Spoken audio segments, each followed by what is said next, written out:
시간 우리 함께 인사 나누겠습니다. 오늘 하루도 수고 많으셨습니다. 함께 인사하겠습니다.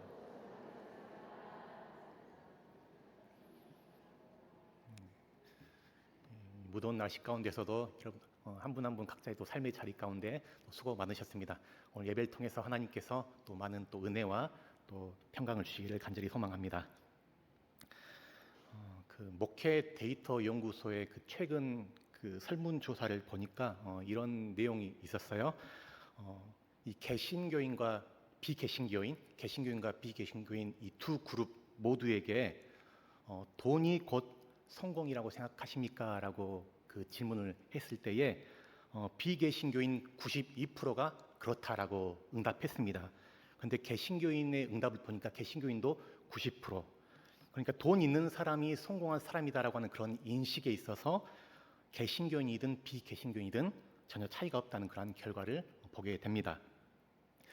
또 개신교인들을 대상으로 이번에는 인생에서 가장 중요한 것이 무엇입니까? 라는 그러한 물음을 했는데 이 과거와 대비했을 때에 이 가정과 신앙의 이 비율은 줄어들고 그리고 이 건강과 돈의 비율은 증가하는 그런 모습을 보게 됩니다. 그러면 돈에 대한 그 인식이 이 다른 나라와는 어떤 차이가 있을까 또 알아보면서 17개의 경제 선진국들을 대상으로 삶을 의미 있게 만드는 것은 무엇입니까? 라는 그 질문을 했을 때에 17개 나라 가운데 유일하게 우리나라만이 이 물질적 풍요를 1위로 꼽게 됩니다. 이러한 데이터를 통해서 보게 될 때에 우리 시대, 특별히 우리 한국 사회가 돈이 유일한 이 성공의 척도이고 그리고 가장 인생에서 중요한 가치라고 하는 그러한 이 물질 만능주의 또 이 배금주의에 깊이 사로잡혀 있다는 사실을 우리가 확인하게 됩니다. 이러한 현실 속에서 사람들이 물질을 최고의 가치로 여기고 그것을 숭상하는 그러한 시대 가운데에서 우리 그리스도인들, 이 시대 가운데 우리 그리스도인들은 이러한 시대적인 가치 또 사회적인 풍토를 쫓아 흘러간 것이 아니고 세상적인 가치보다도 더 뛰어난 그런 그 이상의 가치가 있다는 것을 드러내고 보여야 할 그런 사명이 있습니다. 사도 바울은 디모데후서 3장에서 이렇게 말씀합니다. 너는 이것을 알라. 말세에 고통하는 때가 이르러 사람들이 자기를 사랑하며 돈을 사랑하며 자랑하며 교만하며 거룩하지 아니하며 쾌락을 사랑하기를 하나님 사랑하는 것보다 더하며 경건의 모양은 있으나 경건의 능력은 부인하니. 지금 바울이 말씀한 이 말씀은 비기독교인을 향한 말씀이 아닙니다. 바로 우리 그리스도인들을 향한 말씀인 것입니다. 말세의 사람들은 자기를 사랑하고 돈을 사랑하고 교만하고 하나님보다 쾌락을 더 사랑하고 경건한 척하지만 실제로는 경건의 능력이 없다라고 그렇게 말합니다. 이러한 모습들은 한마디로 이 세속주의에 물든 그러한 왜곡되고 기형화된 그런 그리스도인들의 모습이라고 할 수가 있습니다. 오늘 우리가 읽은 이 말씀인 요한 1서가 쓰여진 그 배경을 우리가 잠깐 살펴보게 되면 당시에 요한이 속했던 그 공동체 가운데 잘못된 가르침을 전하는 그런 거짓 교사들이 등장하여서 교회를 어지럽히고 분열시키는 그런 일들이 있었습니다. 이들의 가르침에 미혹되어서 실제로 많은 성도들이 교회로부터 떨어져 나가고 그래서 분리되어 나가는 그 사람들의 여파와 영향이 여전히 교회 가운데 머무르면서 영향을 미치고 있는 그런 실정이었습니다. 그래서 요한은 이것을 단속하고 교회 안에 진리를 바로 세우고자 지금 이 서신을 기록하게 됩니다. 당시 거짓 교사들과 또 그들의 가르침에 동조했던 많은 사람들이 퍼뜨린 사상의 핵심이 무엇이었냐면 바로 예수 그리스도의 육체성, 예수님이 육체의 몸을 입고 이 땅에 오신 그 육체성 그리고 신적 기원, 하나님이신 그 예수님의 신적 기원을 부정합니다. 그래서 예수님의 정체성을 훼손시켜서 복음을 왜곡시키는 그런 것이었죠. 초대교회 가운데 가장 이단들이 공격했고 그것을 왜곡시키고 무너뜨리려 했던 것이 바로 기독론, 예수 그리스도에 대한 고백이었습니다. 그래서 성도들의 믿음, 예수님에 대한 그 믿음을 흔들어서 교회를 무너뜨리려 한 것이죠. 이 교회사를 보게 되면 매우 이른 시기부터 예수님이 이 세상에 참 사람으로 오셨다는 그 사실을 부인하거나 왜곡시키고 또 희석시키려는 다양한 시도들이 있었습니다. 그 중에 대표적인 것이 이 도케티즘이라고 하는 가연설입니다.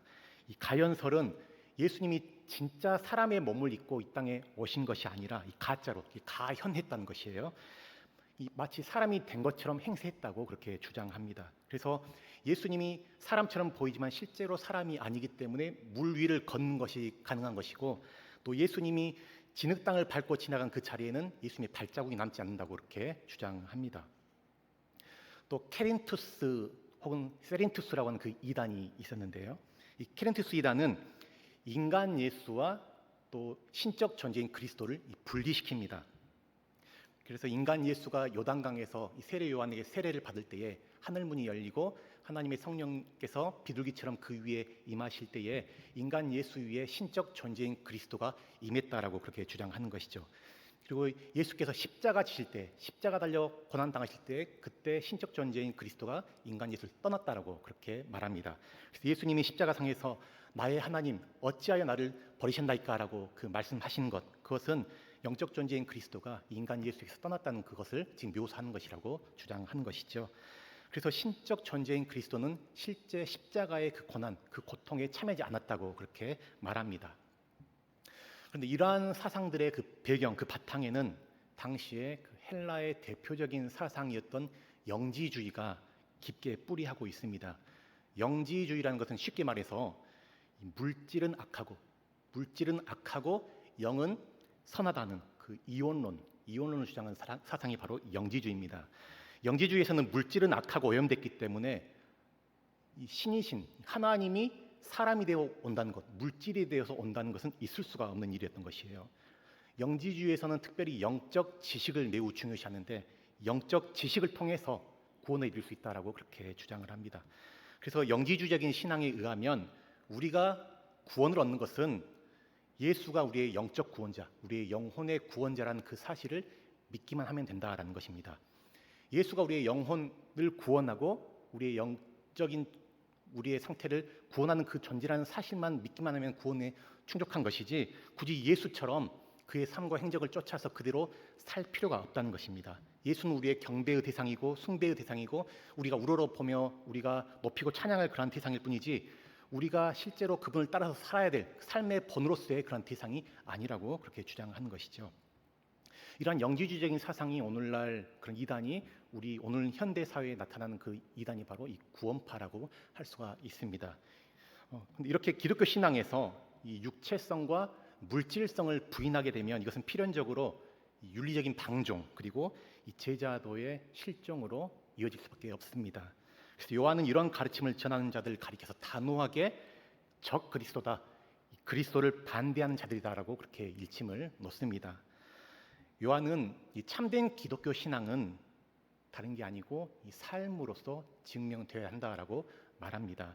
예수 그리스도를 믿을 뿐만 아니라 그가 보이신 그 삶의 모범을 따라서 그의 삶을 쫓아 따라 사는 그 삶, 그것을 통해서 우리의 진짜 신앙이 증명된다고 그렇게 말합니다. 아무리 교회 안에서 사랑을 이야기하고 또 입이 닳도록 사랑을 노래하고 외친다 할지라도 공동체 가운데 사랑의 실제가 없다면 그것은 아무것도 아니라고 그렇게 말합니다. 이렇게 요한 공동체는 이 거짓된 이단 사상으로부터 큰 공격을 받았는데 그래서 그것으로 인해서 예수 그리스도의 그 존귀함 또 하나님 나라의 고귀한 가치를 또 상실해버리고 사랑이 부재하게 되고 또 삶에서의 믿음의 실천이 사라져버리게 되었습니다. 세상적인 가치에 휩쓸려서 이 세속주의에 빠지고 만 것입니다. 이러한 교회의 세속화, 이것은 요한이 살았던 그 당시뿐만 아니라 오늘날도 여전히 이 교회를 뒤흔들어 놓고 또 무력화시키는 그런 무서운 적이라 할 수가 있습니다. 그래서 요한은 오늘 본문 15절에서 이렇게 단호하게 외칩니다. 이 세상이나 세상에 있는 것들을 사랑하지 말라. 누구든지 세상을 사랑하면 아버지의 사랑이 그 안에 있지 아니하니.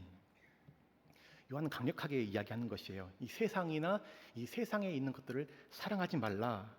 근데 여기서 말하는 그 세상은 하나님이 창조하신 그 세상, 하나님이 사랑하시고 보기 심히 좋았다고 하신 그런 피조 세계로서의 세상이 아닌 것이죠.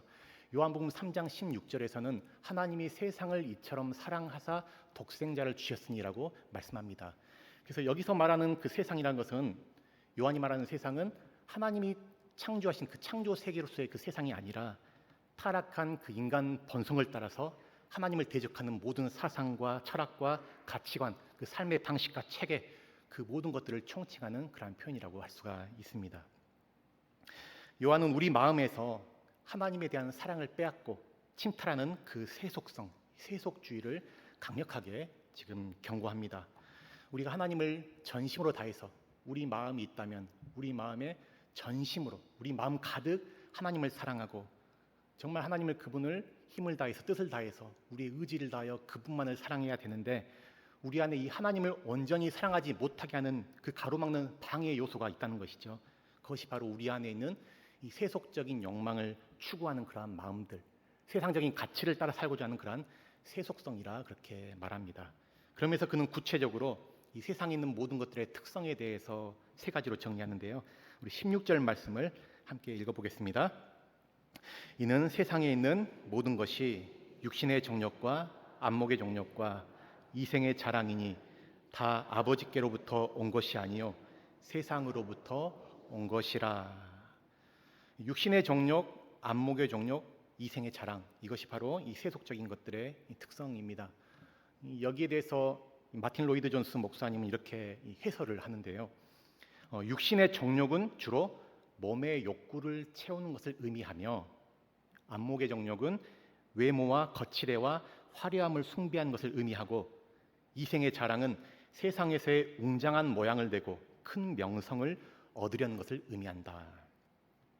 결국 이 세 가지를 종합해서 살펴보게 되면 결국은 자기중심적이고 이 과시적인 그런 욕망, 자기 만족을 위한 이 탐욕적인 그런 자기 사랑이라고 할 수가 있습니다. 우리가 가진 이 개역개정 성경에서는 이 정욕이라고 번역된 그 단어, 이 단어가 헬라어로는 에피디미아라고 하는데 이 단어의 원래 뜻이 욕망입니다. 욕망, 갈망 그런 뜻을 가지고 있습니다. 근데 사실 이 욕망이라는 것, 욕망은 그 자체로 나쁜 것이 아니죠.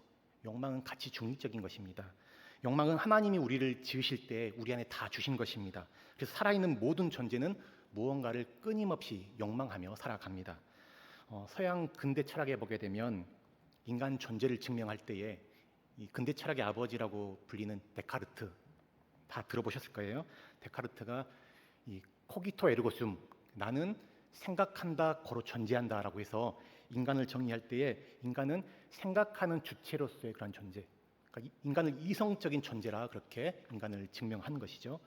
근데 이 데카르트와 다르게 이 스피노자라고 하는 유명한 철학자는 데지데로 에르고숨, 그러니까 나는 욕망한다, 고로 존재한다라고 그렇게 말합니다. 그래서 인간 존재의 정의에 있어서 인간을 이성적 존재가 아니라 욕망하는 존재, 욕망을 매우 중요한 요소로 그렇게 보는 것이죠. 근데 스피노자는 욕망을 단순히 부정적인 것으로 여기지 않고 인간의 활동력과 또 발전 가능성의 그 핵심으로 간주하고 있습니다. 사실 우리에게는 이 욕망이라는 것이 있기 때문에 끊임없이 무언가를 배우기도 하고 또 탐구하기도 하고 자신을 개발하고 또 발전시켜 나갑니다. 욕망이 있기 때문에 높은 지위에 오르려고도 하고 또 세상에서 선한 사업을 힘쓰기도 하고 더 좋은 세상이 되기를 바라는 마음에서 자신을 헌신하고 희생하기도 합니다. 이것이 다 우리 안에 있는 그 욕망에서 비롯된 것입니다. 그러나 그러한 욕망이 무질서하게 방치될 경우에, 그 욕망이 무질서하게 방치될 경우에 이 방종과 불행을 초래할 수 있는 것입니다. 욕망의 위험성, 그것은 한계를 모른다는 데 있습니다. 욕망은 멈추지 않고 끊임없이 더 나은 것, 더 좋은 것, 더 뛰어난 것 하면서 끊임없이 더를 추구하는 것이죠. 그것이 절정, 그 욕망의 절정이 바로 우리가 아는 그 바벨탑, 우리의 이름을 높이 드러내고 하늘 꼭대기에 닿기까지 자신들을 과시하고 드러내려고 하는 그러한 인간의 욕망, 그 결과는 결국은 무너지고 깨어지고 흩어지는 것이죠. 그래서 통제되지 않는 욕망, 절제 없는 욕망은 결국은 이 무질서와 혼돈을 이야기하게 됩니다. 하나님께서는 처음 인간을 지으시고 그 인간을 에덴 동산에 두시고서 하나님이 정하신 그 질서 안에서 선한 욕망을 따라서 모든 것을 잘 관리하고 다스리고 또 누리도록 그렇게 하셨습니다. 하나님은 인간이 욕망하는 존재라는 사실을 알고 계시기 때문에 그 욕망의 한계선을 정해주시는데 그것이 바로 이 선악과입니다. 하나님이 선악과를 먹지 말라고 금하신 것, 그것은 바로 욕망이 넘지 말아야 될 그 선을 그어주심으로 인간의 그 행복과 안전을 보장해 주시고자 한 것이죠. 어떤 사람은 왜 하나님이 선악과를 만들어서 이렇게 인간이 죄짓게 만들었냐고 하나님을 원망하는 사람도 있는데 사실은 선악과라는 것은 인간이 넘지 말아야 될 그 욕망의 선을 하나님께서 막아주시고 보호해 주심으로 인간으로 하여금 참 행복을 누리도록 하시는 하나님의 그런 사랑이고 긍휼이라 할 수가 있는 것입니다. 그래서 그걸 통해서 인간은 욕망을 통제하고 다스리고 절제하는 법을 배워야 했고, 또 욕망의 방향을 자기의 어떤 욕망을 충족해 나가는 어떤 그런 것이 아니라 하나님의 그 질서 안에서 하나님께 방향을 맞춰야 되는 그러한 것을 배워야 했던 것이죠. 그러나 인간은 어떻습니까? 그 하나님의 크신 뜻을 깨닫지 못합니다. 금세 만족하지 못하고 오히려 하나님의 그 선한 뜻을 의심하는 것이죠. 그리고는 하나님이 먹지 말라 명하신 그 선악과를 먹음으로써 스스로 이 하나님의 자리에 오르려 합니다. 선을 넘어버린 것입니다. 그 올바른 방향 가운데에서 이탈해 버리고 맙니다. 이것이 바로 죄이죠. 죄의 원어적인 의미를 보게 되면 이 죄가 이 헬라어로는 하마르티아, 그리고 히브리어로는 하타인데, 이 말의 원래적인 의미는 이 관역에서, 화살이 관역에서 빗나가 버린 것, 어떤 바른 그 본래 있어야 할 자리에서 이탈해 버린 것이 바로 이 죄의 본래적인 의미입니다. 남편과 아내가 자기가 있어야 할 그 본래 그 자리를 지키지 않고 이탈해 버리는 것, 자녀가 자신의 자리를 이탈해 버리는 것, 이것이 바로 죄이고 여기서 많은 불행들이 발생되는 것이죠. 이처럼 질서를 벗어난 욕망, 이것은 인간에게 더 큰 만족과 행복을 가져다 준 것이 아니라 파멸과 이 불행을 가져왔습니다. 그래서 이 사도 요한은 하나님의 뜻을 거역하고 하나님의 질서를 배반하는 이 세속적 욕망, 무질서하고 탐욕적인 그 욕망을 따라서 이 세상을 사랑하지 말라, 그러면 우리 속에 하늘 아버지에 대한 사랑이 없게 된다며 그 애타는 심정으로 지금 권면하고 있습니다. 그러면서 17절에서 그는 말씀합니다. 우리 17절 같이 읽어보겠습니다. 이 세상도 그 정욕도 지나가되 오직 하나님의 뜻을 행하는 자는 영원히 거하느니라. 아멘. 요한은 여기서 이 세상적 욕망의 허무성, 이 세상도 그 정욕도 지나가되 그 허무성에 대해서 이야기하고, 또한 하나님의 뜻을 행하는 자의 그 영원성, 이것을 대조합니다. 이 세상도 이 세상의 정욕도 다 사라지고 지나가고 마는 것입니다. 이 세상 문화의 어떤 특징을 대표하는 것 중에 하나가 바로 이 유행이죠. 유행. 사람들이 열광하고 쫓아가고 또 따라하고 좋아하는 그것이 바로 이 유행입니다. 유행은 모든 분야에서, 세상 모든 분야에서 생성되고 확산되는데, 이 유행의 특징이 이 소멸하는 과정이 매우 빠르다는 것이죠. 항상 새로운 것을 추구하려고 하는 그런 인간의 욕망 때문에 유행은 순식간에 지나가고 사라지고 맙니다. 한때 굉장히 유행했던 것도 유행이 지나면 어떻습니까? 유행이 지나면 촌스럽게 여기고 또 무가치한 것으로 여겨서 사람들이 거들떠보지도 않습니다. 이것이 바로 유행입니다. 이것이 바로 이 세상의 특징이다라고 그렇게 말할 수가 있는 것이죠. 우리는 우리가 그 사랑하는 것을 욕망합니다. 우리가 사랑하는 것을 찾고 갈망하고 그것을 추구하는 것입니다. 그래서 우리가 무엇을 찾고 무엇을 구하고 우리가 무엇을 갈망하는가를 보게 되면 우리가 무엇을 사랑하는지를 알 수가 있는 것이죠. 세상을 사랑하면 이 세상의 가치를 욕망하게 되고, 하나님을 사랑하면 하나님의 뜻을 갈망하게 됩니다. 세상에 끌리는 마음, 이 세상의 가치를 따라 살고자 하는 마음은 우리 모두에게 다 존재하는 그런 마음입니다. 우리 속에는 이 육신의 정욕과 안목의 정욕과 이생의 자랑을 따라서 살고 싶은 그러한 욕구, 그러한 마음들이 다 있습니다. 그런데 우리는 어떻게 하면 이러한 것에서 우리가 돌이킬 수 있을까? 어떻게 이러한 것에서 벗어나서 정말 우리가 참된 것을 추구하고 사랑할 수 있을까 하는 그런 물음을 갖게 되는 것입니다. 그런데 이러한 것에서 벗어날 수 있는 그 유일한 길, 그것은 바로 그리스도 예수의 십자가입니다. 그리스도 예수의 십자가는 이 모든 것에서 우리를 돌이키게 합니다. 바울은 갈라디아서 5장 20절에서 이렇게 말씀합니다. 같이 말씀 읽겠습니다. 그리스도 예수의 사람들은 육체와 함께 그 정욕과 탐심을 십자가에 못 박았느니라. 아멘. 그리스도 예수의 사람들은 육체와 함께 그 정욕과 탐심을 십자가에 못 박았느니라.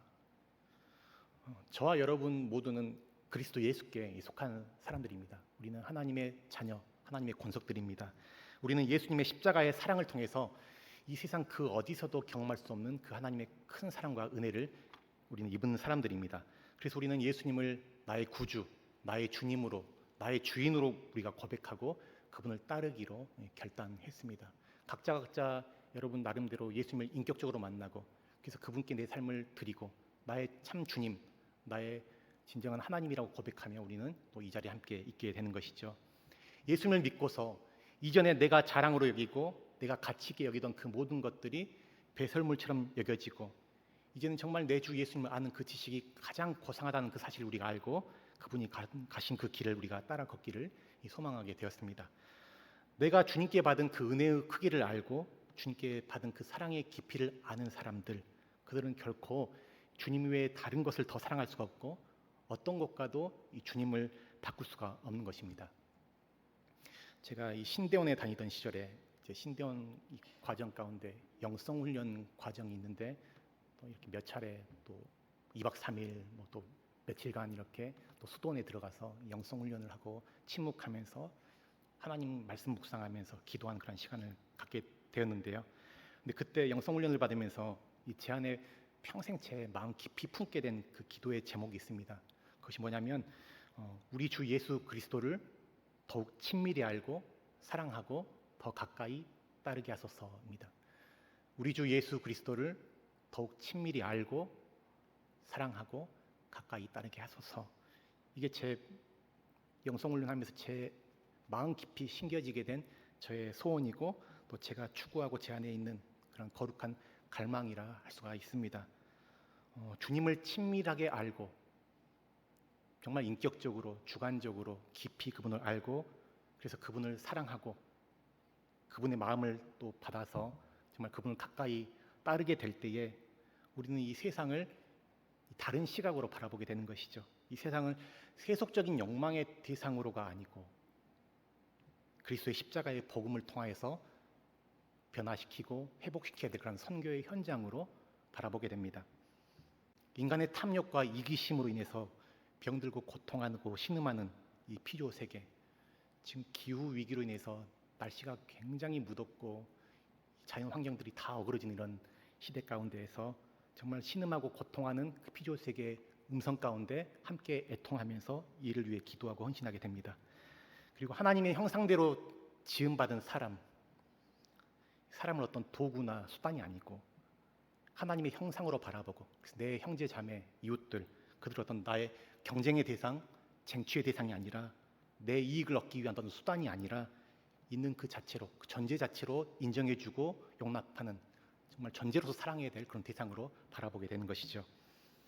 영지주의와 같이 이 성과 속을 구분하고 교회와 세상을 분리하여서 이원론적으로 살아가는 것이 아니라 교회에서는 거룩하게 살고 세상에서는 제멋대로 사는 것이 아니라 하나님의 일과 또 세상의 일을 구분하는 것이 아니라 우리가 사는 삶의 모든 현장 가운데 우리가 땀 흘리며 수고하는 모든 삶의 현장 가운데 하나님의 주권을 선포하고 하나님의 뜻을 행하고 하나님 나라가 이곳 가운데 임하도록 우리가 그것을 구하며 살아가게 되는 것입니다.